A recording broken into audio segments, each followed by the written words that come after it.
ഷൈനി മക്കളുമായി ജീവനൊടുക്കിയ സംഭവം കാരണം നോബിയുടെ പീഡനം പോലീസ് കുറ്റപത്രം ഇന്ന് സമർപ്പിക്കും. പുലർച്ചെ ട്രെയിന് മുന്നിൽ ചാടുവാൻ തൻ്റെ മക്കളെയും കൊണ്ട് ഷൈനി പോകുന്ന ആ CCTV ദൃശ്യങ്ങൾ ഇന്നും ആരുടെയും മനസ്സിൽ നിന്നും പോയിട്ടുണ്ടാവില്ല.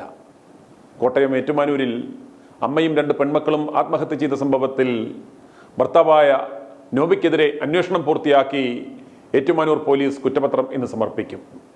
ഭർത്താവിൽ നിന്നുള്ള ക്രൂരമായ ശാരീരികവും മാനസികവുമായ പീഡനങ്ങളാണ് ഷൈനിയുടെയും 2 പെൺമക്കളുടെയും ആത്മഹത്യക്ക് കാരണമായതെന്ന് കുറ്റപത്രത്തിൽ പോലീസ് പറയുന്നു.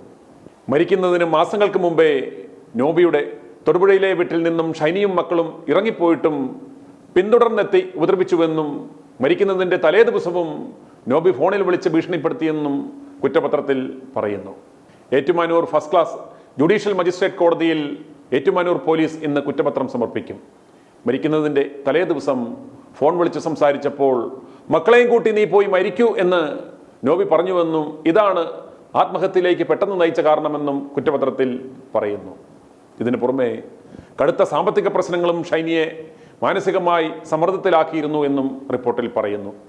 ഫെബ്രുവരി 28 പുലർച്ചെയാണ് ജ്ഞാനായ കത്തോലിക്ക സഭാംഗവും ചുങ്കം ചേരിയിൽ വലിയപറമ്പിൽ ഷൈനി 43 വയസ്സ്, മക്കളായ അലീന 11 വയസ്സ്, ഇവാന 10 വയസ്സ് എന്നിവരെ പാറോലിക്കലിലെ റെയിൽവേ ട്രാക്കിൽ ട്രെയിൻ ഇടിച്ചു മരിച്ച നിലയിൽ കണ്ടെത്തിയത്.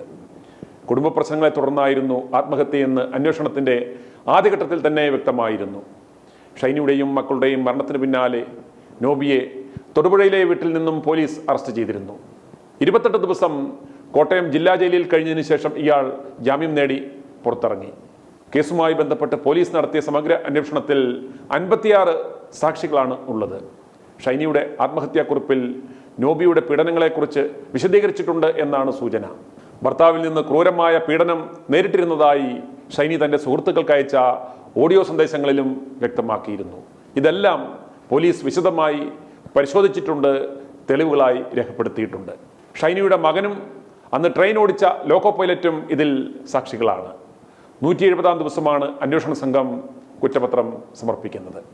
നോബിയുടെ പിതാവിൻ്റെ ചികിത്സയ്ക്കായി ഷൈനി ഇടുക്കി കരിങ്കുന്നം പുലരി കുടുംബശ്രീ യൂണിറ്റിൽ നിന്ന് 3 ലക്ഷത്തിലധികം രൂപ വായ്പ എടുത്തിരുന്നു. ഭർത്തൃവീട്ടിൽ നിന്ന് മടങ്ങിയതോടെ തിരിച്ചടവ് മുടങ്ങി. കുടുംബശ്രീ അംഗങ്ങൾ പണം ആവശ്യപ്പെട്ടപ്പോൾ ഭർത്താവിൽ നിന്ന് പണം വാങ്ങിത്തരണമെന്ന് ഷൈനി ആവശ്യപ്പെട്ടെങ്കിലും നോബിയുടെ കുടുംബം അതിന് തയ്യാറായില്ല. സാക്ഷിമൊഴികളും മൊബൈൽ ഫോൺ വിവരങ്ങളും ഉൾപ്പെടെയുള്ള നിരവധി തെളിവുകൾ പ്രതിക്കെതിരെയായുണ്ട്. പ്രതിക്കെതിരായ ഗാർഹിക പീഡനം ഉൾപ്പെടെയുള്ള മുൻ കേസുകളിലെ തെളിവുകളും കുറ്റപത്രത്തിൽ ഉൾപ്പെടുത്തിയിട്ടുണ്ട് എന്നാണ് വിവരം. ഭർത്താവിൻ്റെ നിരന്തരമായ മാനസിക പീഡനങ്ങളെ തുടർന്ന് ഷൈനി മക്കളെയും കൂട്ടി ആത്മഹത്യ ചെയ്തു എന്നാണ് കണ്ടെത്തൽ.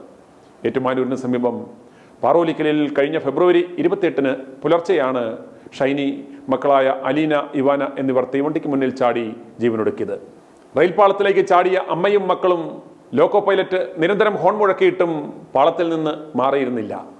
അമ്മയെ ചേർത്ത് പിടിച്ചാണ് 2 മക്കളും പാളത്തിലിരുന്നത്. പിന്നാലെ ട്രെയിൻ ഇവരെ ഇടിച്ചിട്ട് കടന്നുപോയി. ഉടൻ തന്നെ ലോക്കോ പൈലറ്റ് ഏറ്റുമാനൂർ സ്റ്റേഷനിൽ വിവരമറിയിച്ചു. തുടർന്ന് പോലീസ് എത്തിയപ്പോൾ ചിന്നിച്ചിതറിയ നിലയിൽ മൃതദേഹങ്ങൾ കണ്ടെത്തി. പോലീസ് നടത്തിയ അന്വേഷണത്തിൽ മരിച്ചത് ഷൈനിയും മക്കളുമാണെന്ന് തിരിച്ചറിഞ്ഞു. ഷൈനിയുടെ ഭർത്താവ് നോബി മർച്ചന്റ് നേവി ജീവനക്കാരനാണ്. കുടുംബ പ്രശ്നങ്ങളെ തുടർന്ന് 9 മാസമായി ഷൈനിയും 2 മക്കളും പാറോലിക്കലിലെ സ്വന്തം വീട്ടിൽ മാതാപിതാക്കൾക്കൊപ്പമായിരുന്നു താമസം. BSc നഴ്സിംഗ് ബിരുദധാരിയായ ഷൈനി സഭയുടെ ആശുപത്രിയായ കാരിത്താസിൽ വരെ ജോലിക്ക് സമീപിച്ചിരുന്നു. എന്നാൽ ഭർത്തൃ സഹോദരനായ ബോബി പാതിരി ഇടപെട്ട് അതും ഇല്ലാതാക്കി. ജീവിതത്തിൽ കടുത്ത സമ്മർദ്ദം അനുഭവിച്ചിരുന്നതായും ഭർത്താവ് വിവാഹമോചനത്തിന് പോലും സഹകരിക്കുന്നില്ലെന്നും വ്യക്തമാക്കിയുള്ള ഷൈനിയുടെ ശബ്ദ സന്ദേശം പുറത്തു വന്നിരുന്നു. ആത്മഹത്യ ചെയ്യുന്നതിന് ആഴ്ചകൾക്ക് മുമ്പേ ഷൈനി സുഹൃത്തിന് അയച്ച സന്ദേശമാണ് പുറത്തു വന്നത്. ഒരുപാട് ശ്രമിച്ചിട്ടും നാട്ടിൽ ജോലി കിട്ടുന്നില്ലെന്നും വിവാഹമോചനത്തിന് ഭർത്താവ് സഹകരിക്കുന്നില്ലെന്നും സന്ദേശത്തിൽ പറഞ്ഞിരുന്നു. പുലർച്ചെ ട്രെയിന് മുന്നിൽ ചാടുവാൻ പോകുമ്പോൾ വിസമ്മതിച്ച ആ ഇളയ മകൾ ഇവാനയെ നിർബന്ധിച്ച് വലിച്ചിഴച്ചു കൊണ്ടുപോകുന്ന ആ കാഴ്ച ഇപ്പോഴും മനസ്സിൽ നിന്ന് മായുന്നില്ല.